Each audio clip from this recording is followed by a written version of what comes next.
कोई शास्त्र पढ़ करके जीवन गुजार रहा है, कोई पुराण पढ़ करके जीवन गुजार रहा है।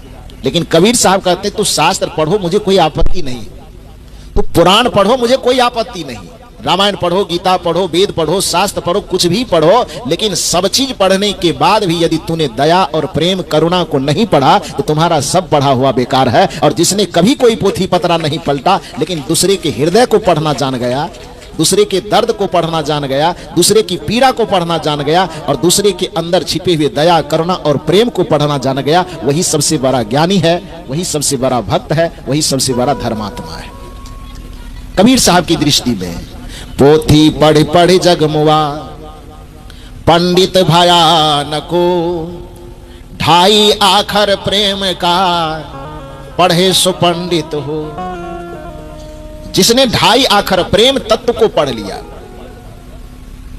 उसने ही जीवन को पढ़ पाया, उसने ही सत्य को पढ़ पाया। प्रेम को पढ़ने वाला व्यक्ति का जीवन स्वर्गमय होता है। राम का चरित्र क्या सिखाता है? राम कथा का सारांश प्रेम कथा ही तो है। आखिर राम के चरित्र में हम ढूंढते हैं, राम के चरित्र में इतना रस क्यों है? क्योंकि राम के जीवन चरित्र में प्रेम छिपा हुआ है।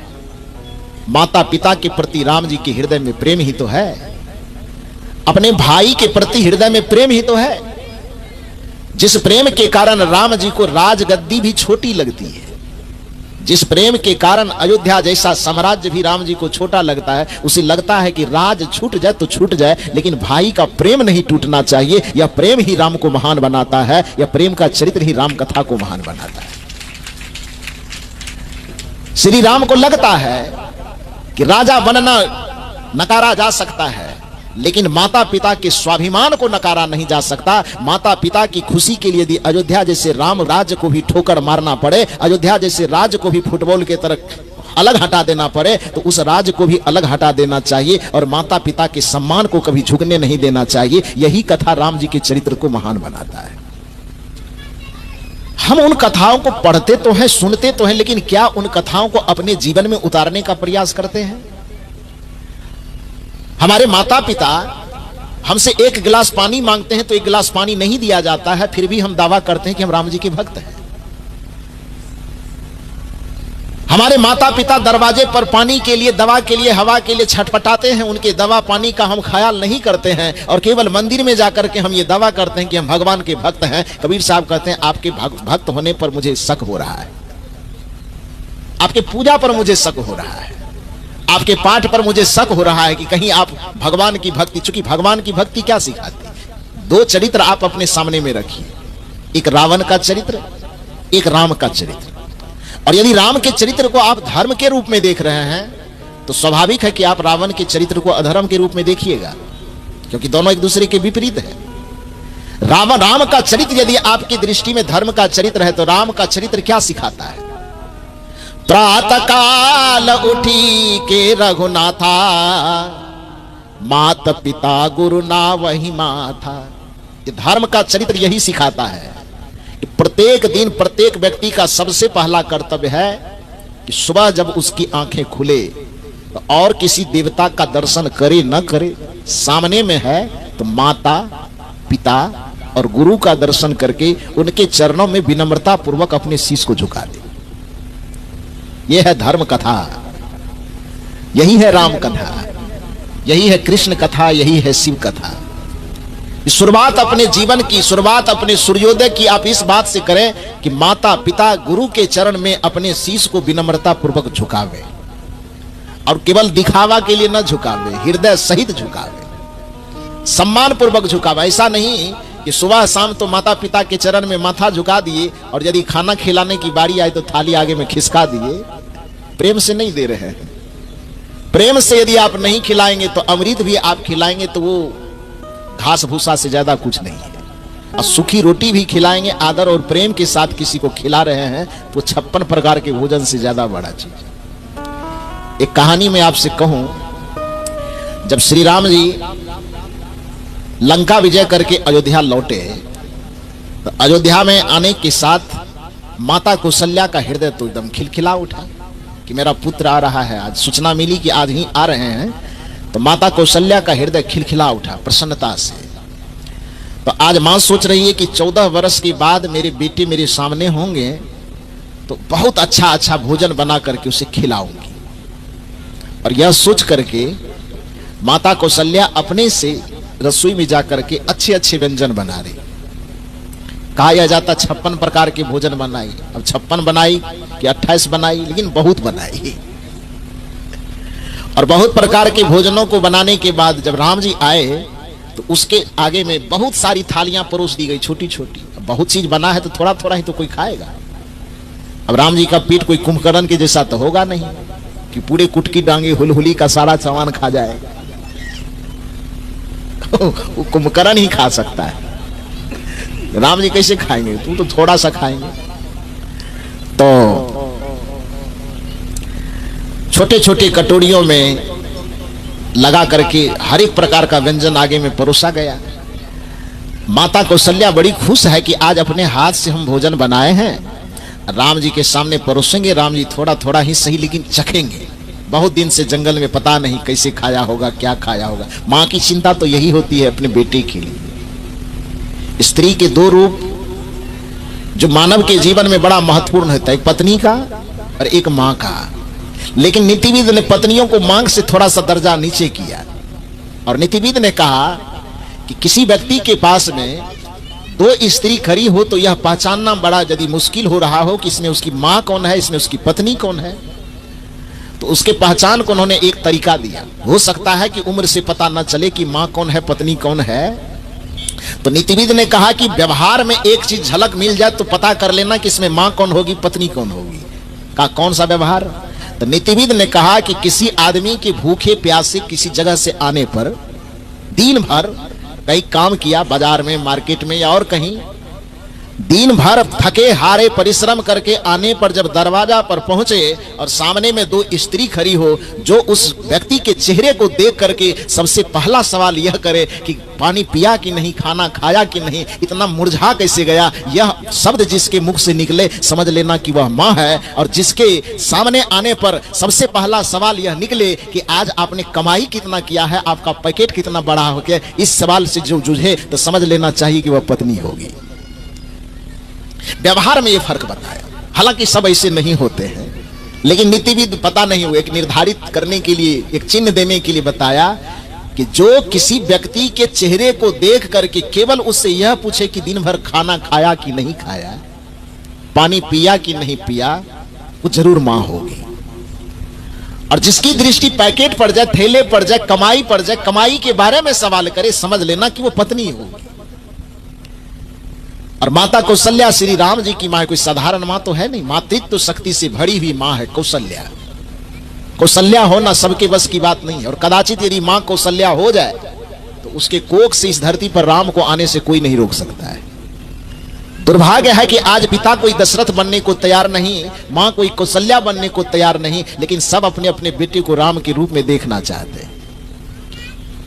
राम के रूप में आपका बेटा होगा, लेकिन पिता और माता का जो दायित्व है उस दायित्व को दशरथ और कौशल्या की तरह निभाना शुरू कीजिए। हो सकता है कि आप व्यक्ति के रूप में कौशल्या ना हो, गड़बड़ा जाएगा आवाज भाई। हेलो, इसको थोड़ा कम कीजिए। बोलिए सदगुरुदेव की। तो मैंने आपसे निवेदन किया कि कौशल्या व्यक्ति के रूप में हम बने कि न बने, व्यक्तित्व के रूप में, आदर्श के रूप में हमको कौशल्या बनना चाहिए। और व्यक्तित्व के रूप में कौशल्या बनने के लिए हमें अयोध्या जाने की आवश्यकता नहीं। कौशल्या का मतलब ही होता है जो अपने समस्त दायित्वों में कुशल हो, उसको कौशल्या कहा जाता है। एक बेटी के रूप में आपका जीवन है तो कुशल होकर के जीना शुरू कीजिए कि एक बेटी को कुशलता पूर्वक कैसे जीना चाहिए माता पिता के सानिध्य में। यदि आप एक बहन हैं तो आप इस चीज का स्मरण कीजिए कि एक बहन की भूमिका, एक बहन की कुशलता किस चीज में, किस प्रकार से बहन को जीना चाहिए कि वह कुशल बहन बन सके। यदि आप पत्नी की भूमिका में हैं तो आप अपने चरित्र में ऐसी कुशलता को अपनाइए कि एक अच्छी पत्नी बनने की भूमिका आपकी तैयार हो सके। यदि आप मां के चरित्र में जी रहे हैं तो अपने मां के चरित्र में ऐसी कुशलता को समाहित कीजिए कि धीरे धीरे धीरे एक सफल मां आप बन सके। आप तो आप एक स्त्री के जीवन की जितनी भूमिका है, चाहे वह बेटी की भूमिका हो, चाहे वह बहन की भूमिका हो, चाहे वह पत्नी की भूमिका हो, कि चाहे मां की भूमिका हो, जीवन के इन चारों भूमिकाओं को जो कुशलता पूर्वक जीने की क्षमता रखता है, उसका नाम चाहे कुछ भी रहे, उसी को कौशल्या कहा जाता है। और जिसने इस कुशलता को जीवन में धारण कर लिया, उसके कोख से राम आएंगे ही आएंगे, उसके कोख से इस धरती पर राम को आना पड़ेगा। क्योंकि पिता यदि दशरथ बन जाए, अब माता यदि कौशल्या बन जाए, तो फिर पिता दशरथ और माता कौशल्या के संयोग से जिस संतान की उत्पत्ति होगी वह राम के जैसे ही होंगे। लेकिन आज धरती पर पुत्र को राम के रूप में तो सब देखना चाहता है, लेकिन कौशल्या बनना कोई मां नहीं चाहती। इसलिए नीतिविद कहते हैं, कलयुग बैठा मार कुंडली, जाऊं तो मैं कहां जाऊं, अब हर घर में रावण बैठा, इतने राम कहां से लाऊं। दोष देता है आदमी कलयुग को। कोई युग खराब नहीं होता, कोई समय खराब नहीं होता, कोई दिन खराब नहीं होता है, व्यक्ति का आचरण खराब होता है, व्यक्ति का कर्म खराब होता है, व्यक्ति का चाल चलन विचार और व्यवहार खराब होता है। जिस दिन व्यक्ति का चाल चरित्र, जिस दिन व्यक्ति का आचरण और कर्म सुधर जाए, वही दिन सतयुग है। और जिस दिन व्यक्ति का कर्म आचरण चाल चरित्र विचार व्यवहार और संस्कार बिगड़ जाए, वही कलयुग है। जिस व्यक्ति में सात्विकता बढ़ने लगे, समझ लेना कि वह व्यक्ति आज भी सतयुग में जी रहा है। और जिस व्यक्ति में तामसिकता बढ़ने लगे, जिस परिवार में तामसिकता बढ़ने लगे, जिस समाज में तमस गुणों का प्रादुर्भाव होने लगे, समझ लेना चाहिए कि उस व्यक्ति में, उस परिवार में, उस समाज में कलयुग का प्रवेश हो रहा है। जिस व्यक्ति में सत्य आने लगे, दया आने लगे, क्षमा आने लगे, प्रेम आने लगे, करुणा आने लगे, तो समय कोई भी रहे, युग कोई भी रहे, समझ लेना चाहिए कि इस व्यक्ति के जीवन में सतयुग का प्रवेश हो रहा है। तो अपने जीवन में सात्विक कर्मों को अपनाना, सात्विक आचरण को अपनाना, सात्विक विचारों को अपनाना, सात्विक संस्कारों को अपनाना ही अपने जीवन में सतयुग को उतारना है। किसी के जीवन में खान पान का कोई विचार नहीं है, रहन सहन का कोई विचार नहीं, बोलने चालने का कोई विचार नहीं है, जीवन जीने का कोई विचार नहीं है, तो चाहे वह व्यक्ति किसी भी युग में जी रहा हो, फिर भी वह कलयुग में ही जी रहा है। किसी भी समय में जी रहा हो, फिर भी वह कलयुग में जी रहा है। तो इसलिए आदमी समय को दोष देता है कि कलयुग बैठा मार कुंडली। ये कलयुग कोई कुंडली मार करके नहीं बैठा हुआ है, व्यक्ति का बुरा कर्म कुंडली मार करके बैठा हुआ है। लेकिन फिर भी भजन बनाने के लिए लोगों ने बनाया, कलयुग बैठा मार कुंडली, जाऊं तो मैं कहां जाऊं, अब हर घर में रावण बैठा, इतने राम कहां से लाऊं।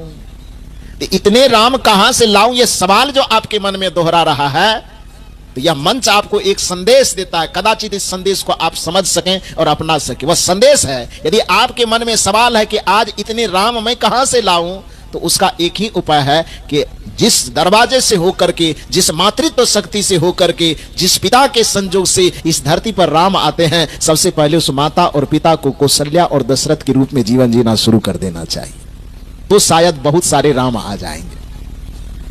लेकिन ऐसा तो हम करते नहीं। खैर जो भी हो, मैंने कहा कि माता कौशल्या निश्चित ही अपने जीवन चरित्र आचरण में बड़ी कुशलता पूर्वक जी होगी, तो उसका मातृत्व कितना प्रिय होगा, कितना उन्नत होगा, ये आप सोच ही सकते हैं। वह माता कौशल्या राम जी के आगमन पर बड़ा खुश हो रही है। जब एक साधारण मां बेटे के वियोग में दुखी हो सकती है और उसके मिलन पर खुश हो सकती है, तो फिर माता कौशल्या क्यों नहीं विरह में रोएगी, और आगमन होगा, मिलन होगा, तो प्रसन्नता का क्या ठिकाना। तो इस ख्याल में कि पुत्र आएंगे तो उसके लिए अच्छे अच्छे भोजन बना रही है। बनाई, जैसे ही सामने आई तो सबसे पहले माता कौशल्या ने कहा, और बातचीत बाद में, पहले मुंह हाथ धो, बैठो, खाना खाते हुए जो बात करना है बातचीत भी करो और भोजन भी करो। तो माता की आज्ञा पाकर के श्री राम जी गए, अपना पैर हाथ बढ़िया से धोए, सामने में बैठे, माता थाली में 56 प्रकार की भोजन परोस करके लाई, सामने में दी। छोटे छोटे बर्तनों में थोड़ा थोड़ा ही भोजन था। श्री राम जी उसमें से लेते हैं, एक चम्मच थोड़ा सा उठाते हैं, चखते हैं, फिर चम्मच को रख देते हैं, फिर दूसरा उठाते हैं, चखते हैं, फिर रख देते हैं। जिस बर्तन को, जिस भोजन को चम्मच में माता ये श्री राम जी उठाते हैं, तो उठाते देख करके माता को बड़ी खुशी होती है कि पता नहीं ये प्रिय लगे, तो खुश होती है। लेकिन जैसे ही चख करके फिर उस सामान को रख देती है तो माता को बड़ा भीतर से पीड़ा होती, पता नहीं ठीक नहीं बना क्या। इसलिए राम जी हम तो खाने के लिए बनाए हैं और खा नहीं रहे बल्कि चख चख करके रखते जा रहे हैं। तो जिसने मेहनत से भोजन बनाया हो और खाने वाला स्वाद ले ले करके ना खाए तो खाना बनाने वाले को कैसा लगेगा? कैसा लगेगा? बोले ना बोले लेकिन भीतर से लगेगा पता नहीं ठीक बना है कि नहीं बना है, खा नहीं रहे हैं। सामने जिसके लिए भोजन बनाया गया यदि स्वाद ले लेकर के खा ले तो बनाने वाले को बड़ी संतुष्टि होती कि आज मेरा मेहनत सफल हुआ है। तो एक तो 14 वर्ष के इंतजार, अपने से भोजन बनाई और श्री राम जी उसको एक चम्मच से लेते हैं, चख करके फिर रख देते हैं। तो उस चख करके जैसे ही रखते हैं चम्मच को, माता कौशल्या बड़ा चिंतित हो जाती, पता नहीं ठीक बना कि नहीं बना। लेकिन सब चम्मच को चखते चखते जब रखते जाते हैं और खा नहीं पाते हैं राम जी, तो माता कौशल्या अंत में पूछ बैठती है कि बेटा एक बात पूछूं, ये भोजन तुम खा नहीं रहे हो, ग्रहण नहीं कर रहे हो, बताओ जरा सा कि भोजन बढ़िया नहीं बना है क्या? तो श्री राम जी मुस्कुरा करके कहते, मां आपके हाथ से बनाया हुआ भोजन ठीक बना है कि नहीं बना ये तो सवाल ही बेकार है। आपके जैसी मां के हाथ से यदि किसी को जहर भी मिल जाए, शायद वह जहर भी तीता न लगे, वह जहर भी अमृत से ज्यादा मीठा लगे, अमृत से ज्यादा स्वादिष्ट लगे। मां के हाथ का बना हुआ भोजन तो वैसे भी दुनिया के हर एक बच्चे को प्रिय होता है, लेकिन आप कौशल्या हो, मेरा नाम राम है, तो आपके हाथ से बना हुआ कोई भी भोजन होगा वह अप्रिय नहीं हो सकता, उसमें एक अजब स्वाद होगा। तो यह सवाल बेकार है कि स्वादिष्ट बना है कि नहीं बना है। तो फिर माता कौशल्या ने पूछा कि यदि स्वादिष्ट बना ही है तो फिर थोड़ा थोड़ा चख करके रखते क्यों जा रहे हो? यहां पर सुनिए श्री राम जी क्या कहते हैं। श्री राम जी कहते हैं कि देखो मां के हाथ का बना हुआ हर एक भोजन स्वादिष्ट तो होता है, लेकिन 14 वर्ष जंगल में रहने के दरमियान जब मैं जंगल में भटक रहा था तो भटकते भटकते मुझे माता सबरी का दर्शन हुआ था। और माता सबरी चूंकि जंगल में रहने वाली एक सन्यासिनी थी, आपके तरह राज वैभव उसके पास नहीं था, 56 प्रकार भोजन बनाने की उसके पास व्यवस्था नहीं थी। उसके बावजूद भी एक मातृत्व हृदय से भरा हुआ उसके कुटिया पर जब हम गए तो वह हमको भोजन करवाने के लिए दौड़ करके जाती है जंगल में, और वहां पर जाकर के बैर लाती है चुन चुन करके, और वह बैर चुन चुन करके लावे, उसमें भी अच्छा स्वाद उसमें है कि नहीं है उस चीज को जांचने का उसके पास तो कोई थर्मामीटर नहीं था। तो उस जांचने के लिए कि मेरे राम जो मेरे घर में आए हैं उसको गलत स्वाद वाला बैर न चला जाए, इसके लिए अच्छा बैर, अच्छे अच्छे स्वादिष्ट बैर को चखने के ख्याल से प्रेम की भाषा में उन्होंने उस बैर को चख चख कर करके लाई कि कहीं कोई खट्टा वाला बैर न चला जाए। और उसके चखे हुए बैर को जो मैंने खाया था, उस बैर में तो बैर का जो स्वाद मिला वो मिला ही, लेकिन उस बैर में जो प्रेम और सहानुभूति का स्वाद मिला था, उस स्वाद को आज 14 वर्ष के बाद आपके इस थाली में खोज रहा हूं। लेकिन दुर्भाग्य है कि आपके भोजन में स्वाद तो बढ़िया मिल रहा है, लेकिन माता सबरी के बैर वाला स्वाद जो हमने पाया था वो स्वाद आपके भी थाली में हमको नहीं मिल रहा है। ये राम जी का दर्शन है कि राम जी की ये कथा प्रेम की ही तो कथा है कि सबरी के भोजन में स्वाद किस चीज का ढूंढ रहा है? प्रेम का स्वाद ढूंढ रहा है।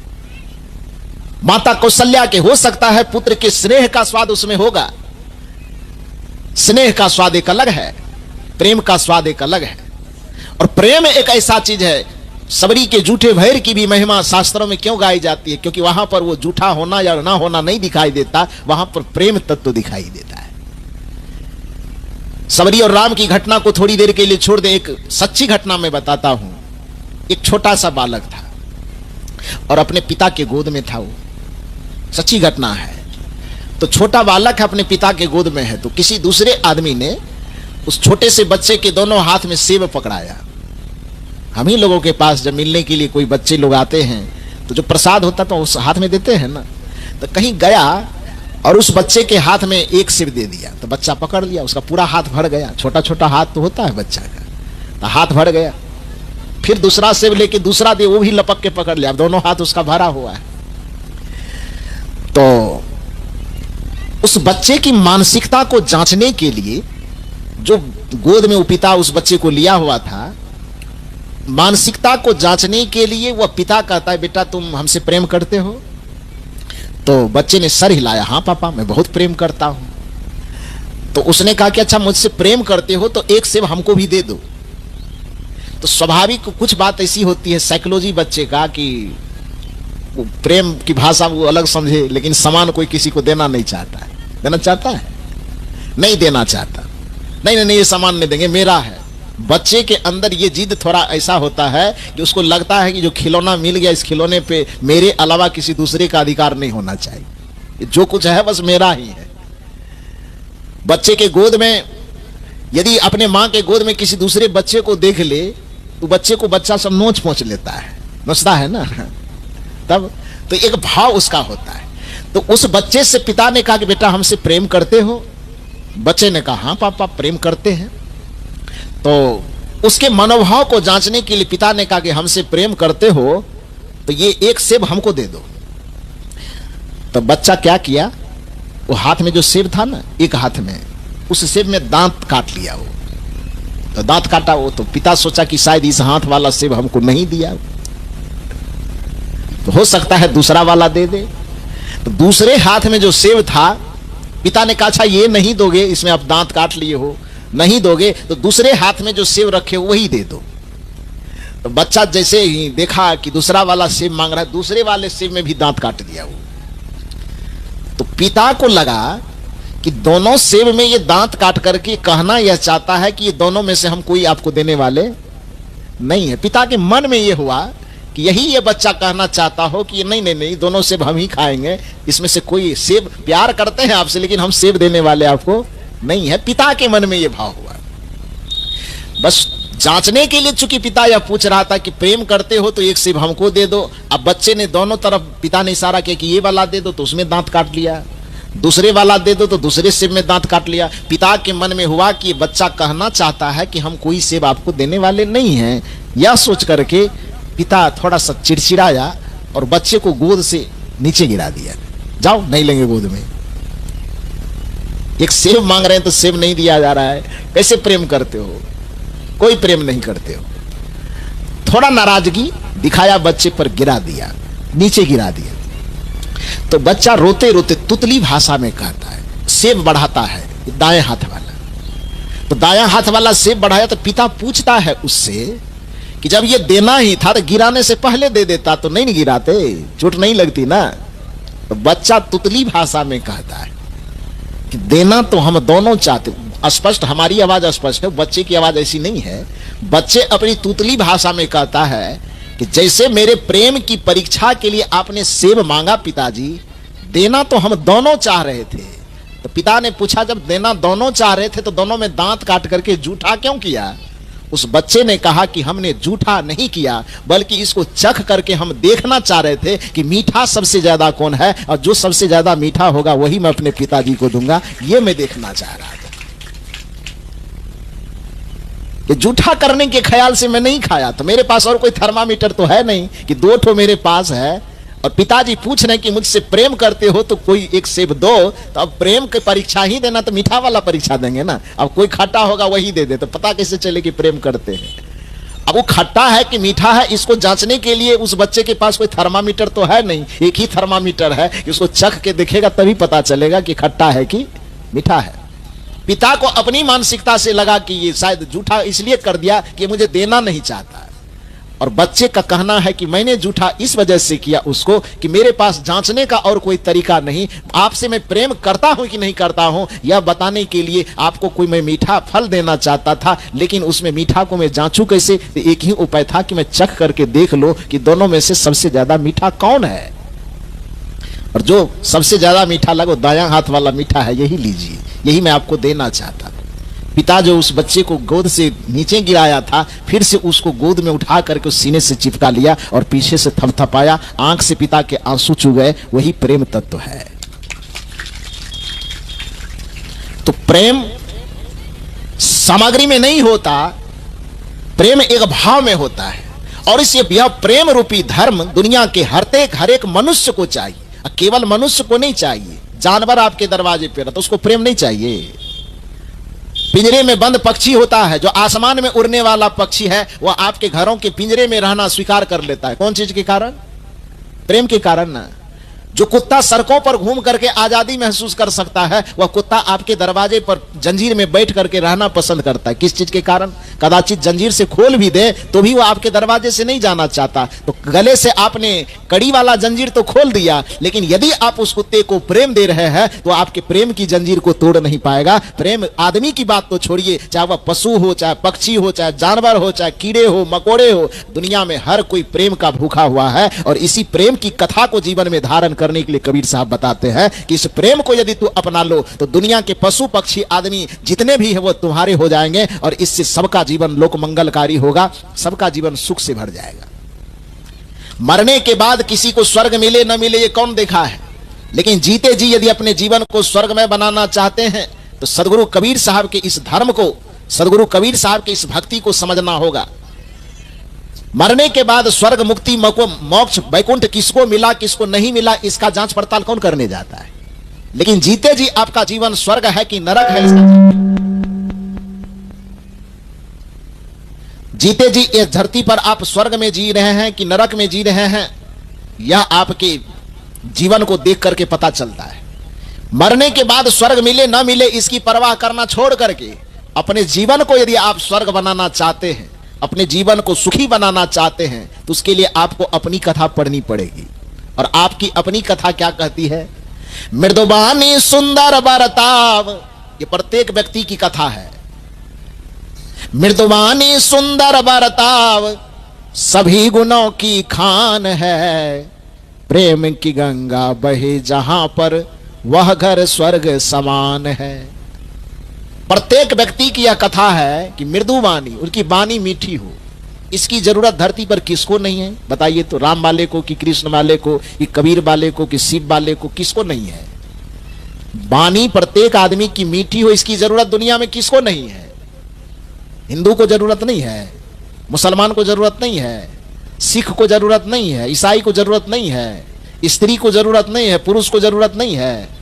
धरती के जितने मनुष्य हैं, संपूर्ण मनुष्य को मीठी वाणी की जरूरत है। मृदुवानी सुंदर बरताव, एक दूसरे के साथ सुंदर व्यवहार करना, इसकी जरूरत किसको नहीं है? सबको है कि नहीं? मृदुवानी सुंदर बरताव सभी गुणों की खान है, प्रेम की गंगा बहे जहां पर वह घर स्वर्ग समान है।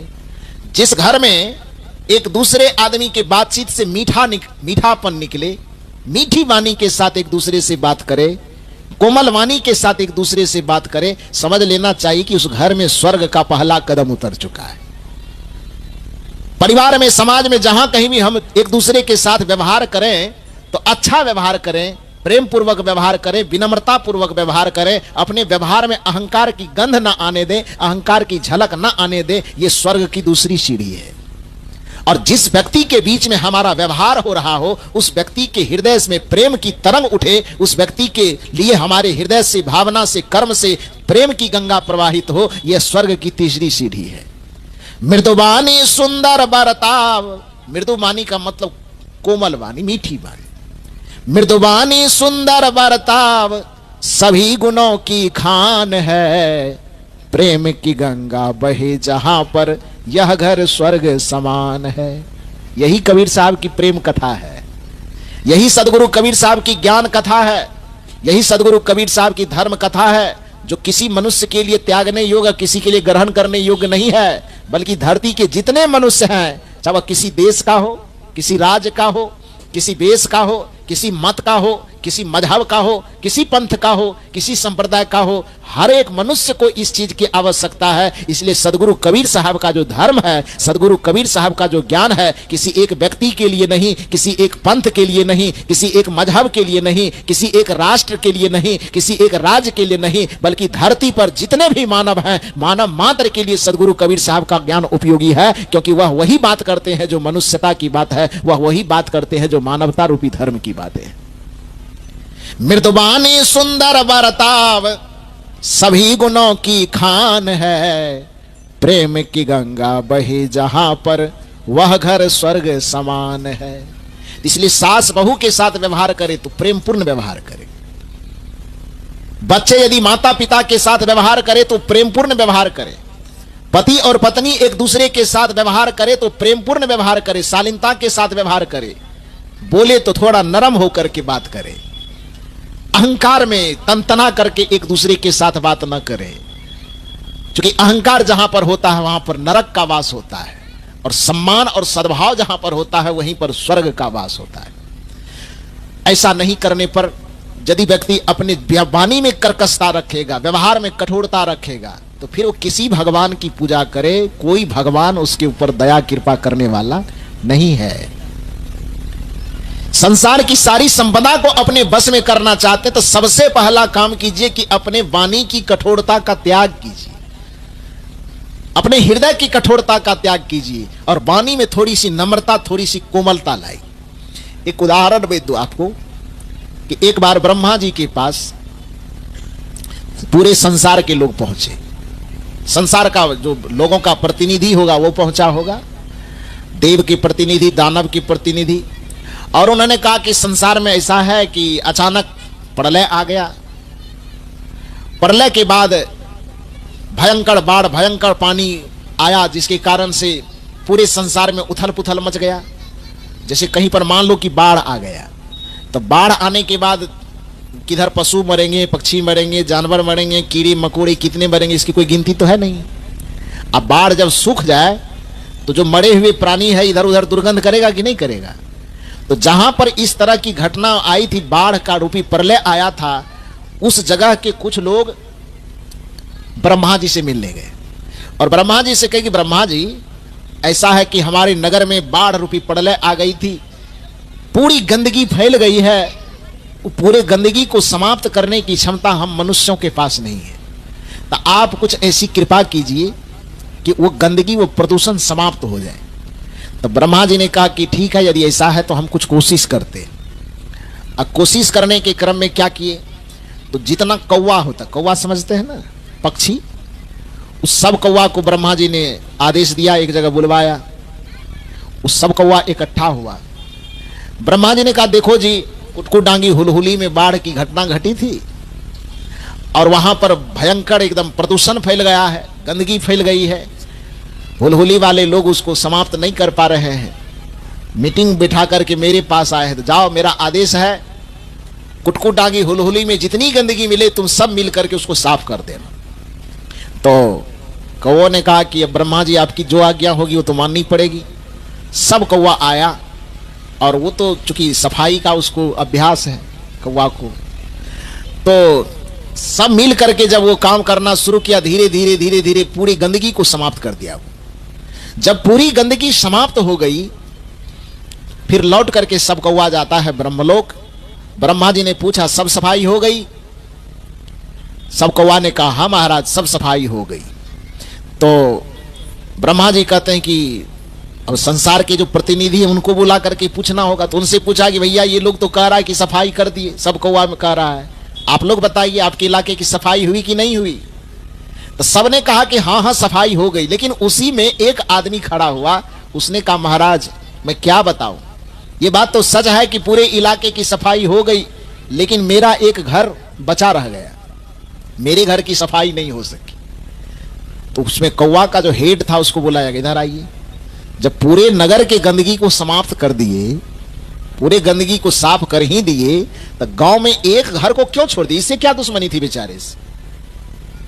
इसने कोई पाप तो नहीं किया, कोई अपराध तो नहीं किया, कोई गलती तो नहीं की कि सबका साफ कर दिए, एक आदमी का छोड़ दिए। क्या बिगाड़ा इसका जो छोड़ दिए? कौवा ने कहा कि महाराज ये आदमी कुछ बिगाड़ा नहीं है, अलग से कोई पाप भी नहीं किया और इससे मेरी कोई दुश्मनी भी नहीं है। तो कहा जब कोई दुश्मनी नहीं, कोई गलती नहीं किया, तो इतना बताओ कि जब पूरे इलाके की गंदगी को साफ कर दिया तो इसके घर की गंदगी को साफ क्यों नहीं किया? अब ध्यान से सुनिए। कौवा ने कहा कि महाराज क्या करें, पूरे नगर को साफ करते करते इसके घर के पास जब हम जाते थे साफ करने के लिए, तो वहां पर एक मेरी मजबूरी हो जाती थी। कहा क्या मजबूरी? कौवे ने कहा पहले इतना बता दीजिए कि हमारी पहचान क्या है। ब्रह्मा जी ने कहा तुम्हारी पहचान यह है कि तुमको कोई देखना पसंद नहीं करता है, तुमको देखने पर अपशगुन मानता है। कहा क्यों? कहा इसलिए तुम्हारी वाणी ककियाहट वाला है, कर्कश वाणी। अब तुम्हारे ही नस्ल का जो दूसरा बिरादरी है कोयल, उसकी मीठी वाणी के कारण, देखने में वह भी काली लगती है, लेकिन मीठी वाणी बोलने के कारण आदमी क्या करता है, उससे प्रेम करता है, और कौवा से नफरत करता है। कौन चीज के कारण? उसके शकल के कारण कि उसके वाणी के कारण। रहीम कवि ने कहा है कि कागा काको धन हरे, कोयल काको देत, मीठी वाणी बोल के जग अपनों कर लेत। इसलिए कबीर साहब ने दुनिया के लोगों को समझाया कि मीठा सबसे बोलिए, सुख उपजे चहु ओर, वशीकरण यह मंत्र है, तजिए वचन कठोर। यदि पूरे संसार के सुख सुविधा को अपने मुट्ठी में करना चाहते हैं तो सबसे बड़ा मंत्र कबीर साहब देते हैं कि एक वशीकरण मंत्र को तुम अपने मुट्ठी में कर लो। और वो वशीकरण मंत्र क्या है? तो मीठा सबसे बोलिए, सुख उपजे चहु ओर, वशीकरण यह मंत्र है, तजिए वचन कठोर। नीतिविद कहते हैं कि जिस व्यक्ति को मीठा बोलने का मंत्र आ गया, यदि वह तीखा लगने वाला मिर्ची को भी बेचना चाहता है, सड़क के किनारे तीखा मिर्ची बेचने के लिए बैठ जाए, और यदि उसके वाणी में मिठास है तो अपनी मीठी वाणी के कारण सड़क के किनारे बैठ करके भी तीखा मिर्ची को बेच सकता है, आसानी से बिक जाएगा।